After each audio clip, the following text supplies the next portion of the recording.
अनिरुद्ध शिक्षण प्रसारक संस्थेचे बाल Shivaji English medium school Kankavli आणि मुक्तांगण प्री प्रायमरी स्कूल इयत्ता 10वीची 100% निकालाची परंपरा, अनुभवी व तज्ञ शिक्षक आणि मार्गदर्शक स्टाफ, शास्त्रीय संगीत आणि हार्मोनियम वादन, शास्त्रीय नृत्य, योगशास्त्र, विविध प्रकारचे मार्शल आर्ट खेळांची राज्य आणि राष्ट्रीय स्तरावरील निवडीसाठी तयारी करून घेणारी शाळा, शालेय सहली आणि विविध ठिकाणांना क्षेत्रभेटी, अद्ययावत व प्रशस्त खेळाचं मैदान, आधुनिक व सुरक्षित वाहतूक व्यवस्था, संपूर्ण वायफाय कॅम्पस, नवीन राष्ट्रीय शैक्षणिक धोरणाद्वारे निर्धारित NCERT पूर्व प्राथमिक अभ्यासक्रम, आंतरराष्ट्रीय स्तराचा अभ्यासक्रम, कोडिंग आणि संगणकीय कौशल्य, डिजिटल क्लासरूम, लीड अंतर्गत राष्ट्रीय स्तरावरील स्पर्धा आणि मार्गदर्शन वर्ग.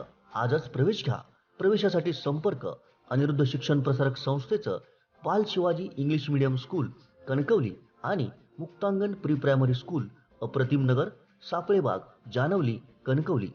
मोबाईल 940492 1648 आणि 7841 83 18 96.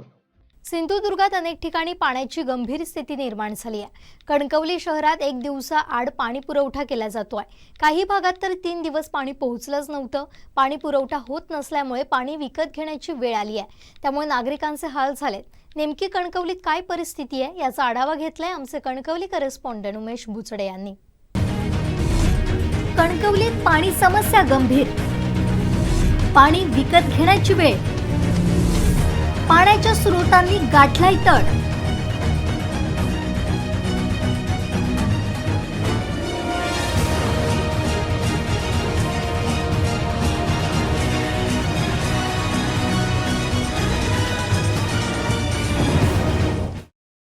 एक तर नगरपंचायतीने एक दिवस आड करून पेपरला बातमी दिली होती. त्याच्यानंतर त्यांच्या म्हणण्याप्रमाणे आम्हाला एक दिवस पण पाणी येत नव्हतं. तेलीआळीमध्ये एक दिवस आड करून दररोज पाणी दिलं जातं. गेल्या वर्षी आमचा पाण्याचा प्रॉब्लेम होता. नगरसेवकाने आम्हाला टँकरद्वारे पाणी पुरवलं. मग आता ह्यांनी आमची पाण्याची काहीतरी सोय करायला पाहिजे होती ना. आम्हाला विहीर नाही. आम्ही मेन नगरपंचायतीचं पाण्यावर अवलंबून आहोत. रविवारपासून पाणी नाही आहे. रविवार, सोमवार, मंगळवार, बुधवार 4 दिवस झाले. आमच्या पाठीमागे बिल्डिंगचं पाणी असताना पण आमचेच नातेवाईक आम्हाला पाणी द्यायला आता हे करतात, आडकाठी करतायत. मग आम्ही पाण्यासाठी जायचं कुठे? नगरसेवक आम्हाला गेल्या वर्षी पण बिचाऱ्याने टँकरने पाणी पुरवलं आम्हाला. आणि एक फोन केला तरी तो आता सकाळी पण टँकरने पाणी आणून देतो बोलला. आता पण त्याने सांगितलं माझ्याकडून पाणी घेऊन या म्हणून. की टाक्यांचा प्रॉब्लेम आहे, ऑल खराब झाला आहे, धरणामध्ये पाणी नाही आहे. मग धरणामध्ये पाणी नाही, मग तेलीआळीमध्ये पाणी कुठून आलं? शिवडा धरणाचं पाणी सोडलं म्हणताना. मग ते आमच्या इकडच्या जनतेला पण पाणी पाहिजे ना. त्याची काहीतरी सोय करायला पाहिजे होती नगरपंचायतीने. मग टँकरद्वारे तरी आमची सोय करायची ना. आम्ही पाणीपट्टी वेळेवर भरतो. पाणीपट्टी आमची थकीत नसते कधी पण. कारण मार्चच्या अगोदर आम्ही पाणीपट्टी भरून मोकळं होतो. ही समस्या का असेल की नगर परिषद याने नगरपंचायतीने सोडवली पाहिजे. जनतेची कामं व्हायला नको. पाण्याची सोय तुम्ही करायला पाहिजे होती ना. आमदार म्हणून कोण त्याने येऊन बघायला नको काय चाललंय, कोणाला पाणी येते आणि कोणाला नाही ते. आणि ही समस्या आणि गेल्या 2 वर्ष झाली आहेत. लाईटीचा पोल पडला होता, तो अजूनपर्यंत नगरपंचायतीचं का ते उचलला नाही आहे. दारातला पोल 2 वर्ष झालेली आहेत ह्या गोष्टीला. मग ते पण त्यांचं काम नाही. कणकवलीत पाण्याची खूप समस्या आहे. नगरपंचायतीचं पाणी आठवड्यात नाही, एक दिवस आड करून येते, तेही पुरत नाही. बिल्डिंगीतनी पाणी नाही. त्या कणकवलीत पाण्याची समस्या आहे. कसं हे का रोज विकत तरी किती पाणी आणायचं? करणार काय माणसाने? सगळं कसं करायचं? काय करायचं? 4 दिवस झाले. आज 4 दिवस झाले. त्याच्या आधी सुद्धा बंदच होतं पाणी ना. त्यामुळे ते आम्हाला पाण्याची सोय काहीच नाही. त्या विहिरीशिवाय मला पाणीच नाही. जवळ विहिरीच नाही ना. हेच आम्ही समजा कशामुळे आम्हाला कशामुळे समज असं ना. तिथं काय घडलं ते आम्हाला कसं कळणार? तुमची काय मागणी काय असेल? आम्हाला कुठेतरी विहीर वगैरे काहीतरी द्या. वैभव मालनकर यांनी आज आम्हाला पाणी पुरवठा तिचं पाणी खोल गेला तर आता 50 रुपये एखादा जेवढं आम्ही व्हिडिओ पाणी काढून घेतो खरं म्हणणार. कारण आपण टेपत पण नाही पाणी काढून घालतो. त्याच्यामुळे लोकांचा मरले बाबा एखादा पर्गे 50 रुपये घेतो एखादी बाई आणि विहिरीचं पाणी काढून घेतो आम्ही. किती आम्ही काय करणार? पाणी आम्हाला नाही मिळालं दररोज तर कुठून देणार आम्ही पैसे? असं आहे ना. आमच्याकडे 10 दिवस पाणी नाही. आम्हाला पाण्याला पूर्ण वन करावी लागते नाथपे नगरमध्ये.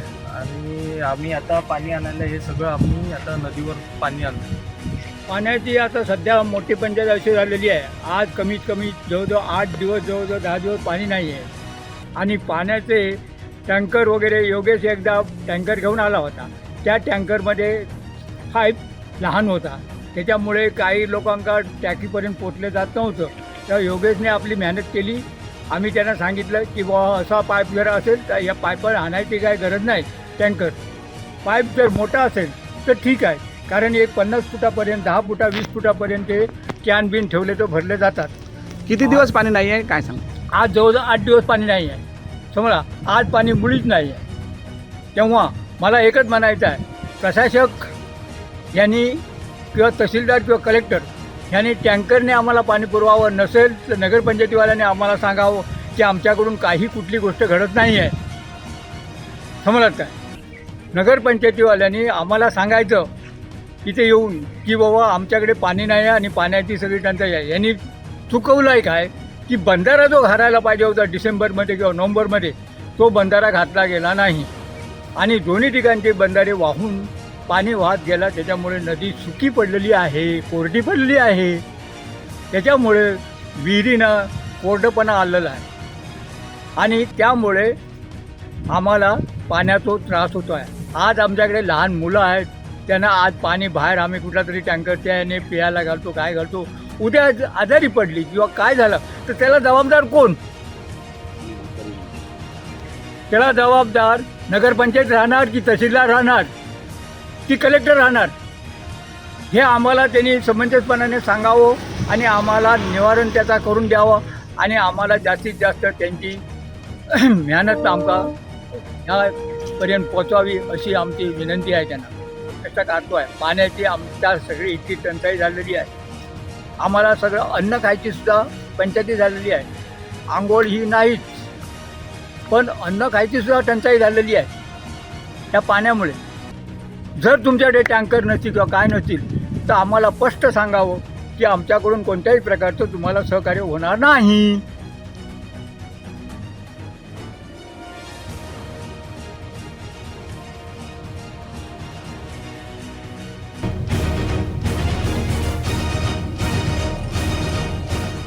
कणकवली शहरातील नागरिक पाण्यासाठी वणवण करत आहेत. कणकवलीमध्ये आणि आजूबाजूच्या गावांमध्ये पाण्याची भीषण टंचाई भासत आहे.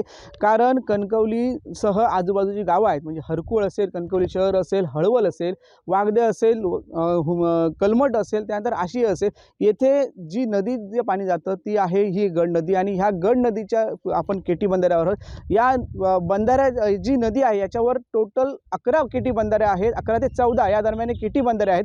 पण या केटी बंधाऱ्याच्या जे प्रॉपर जे नियोजन असतं पाणी अडवण्याचे ते होत नाही आणि त्यामुळे ही कणकवलीवासियांना भीषण पाणी टंचाईचा सामना करावा लागत आहे आणि आजूबाजूच्या गावांना देखील करावा लागत आहे. कारण जे पाणी अडवलं जातं ते अडवण्याचा पाण्याचा कालावधी असतो नोव्हेंबर डिसेंबर असतो आणि त्याच वेळी पाणी अडवलं जात नाही आणि त्यामुळे ही पाणी टंचाई आपल्याला उद्भवत आहे. जर अडवलं गेलं असतं आणि प्रॉपर नियोजन करून व्यवस्थित जर अडवलं असतं, लिकेज न ठेवता झालं असतं तर आपल्याला हे पाणी आतापर्यंत पुरलं असतं. गेली 7 ते 8 वर्ष आपल्याला अशी पाणी टंचाई कधीच भासली नाही, तशी पाणी टंचाई आता आपल्याला भासत आहे आणि त्यामुळे याला नेमकं जबाबदार कोण असं म्हणत आहे. कारण प्रशासनाचे जे अधिकारी आहेत त्यांनी याकडे दुर्लक्ष केलेलं आहे. तशाच पद्धतीने राजकीय जे नेते मंडळी आहेत त्यांच्या मनाची जी अनास्था आहे आणि त्यांनी देखील याच्याकडे लक्ष दिलं नसल्यामुळे अशी ही विदारक परिस्थिती कणकवलीकरांवर उद्भवलेली आहे. त्यामुळे कणकवलीत नागरिक विचारत आहे हे आम्हाला पाणी कधी मिळणार आणि त्यासाठी जन आंदोलन करावं लागेल काय, असाच एक प्रश्न कणकवलीतील नागरिक विचारत आहेत. त्यामुळे कुठेतरी लवकरात लवकर कणकवलीसाठी पाणी उपलब्ध व्हावं आणि जे नागरिक आहेत त्याचे आजूबाजूच्या गावातील लोक आहेत त्यांची ही पाण्याची समस्या सुटावी एवढंच प्रत्येकजण मागणी करत आहे. उमेश बुचडे, कोकण 7 लाईव्ह, कणकवली. आमचे दिवसभरातले सर्व अपडेट्स, ताज्या घडामोडी आणि थेट लाईव्ह पाहण्यासाठी सबस्क्राईब करा, लाईक करा कोकणचं नंबर 1 महा चॅनल कोकण 7 लाईव्हचं YouTube चॅनल.